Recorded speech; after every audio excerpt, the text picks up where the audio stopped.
ചികിത്സകൾ വിഫലം. കഴിഞ്ഞ ബുധനാഴ്ചയാണ് യുവ അഭിഭാഷക ഫർഹാന ലത്തീഫ് സഞ്ചരിച്ച സ്കൂട്ടറിൽ KSRTC ബസ് തട്ടി അപകടമുണ്ടായത്. MC റോഡിൽ പള്ളത്ത് വച്ചായിരുന്നു അപകടം. ഗുരുതരമായി പരിക്കേറ്റ ഫർഹാന കോട്ടയം മെഡിക്കൽ കോളേജ് ആശുപത്രിയിൽ ചികിത്സയിലായിരുന്നു.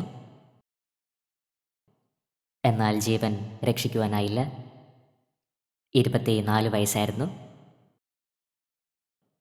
ചങ്ങനാശ്ശേരി സ്വദേശിയാണ് ഫർഹാന. പ്രണാമം അർപ്പിച്ച് നിരവധി പേരാണ് ഇപ്പോൾ സോഷ്യൽ മീഡിയയിൽ എത്തുന്നത്. അകാലവിയോഗം ഒരു നാടിനെ തന്നെ കണ്ണീരിലാഴ്ത്തിയിരിക്കുന്നു. ഫർഹാനയ്ക്ക് 24 വയസ്സായിരുന്നു. ആദരാഞ്ജലികൾ.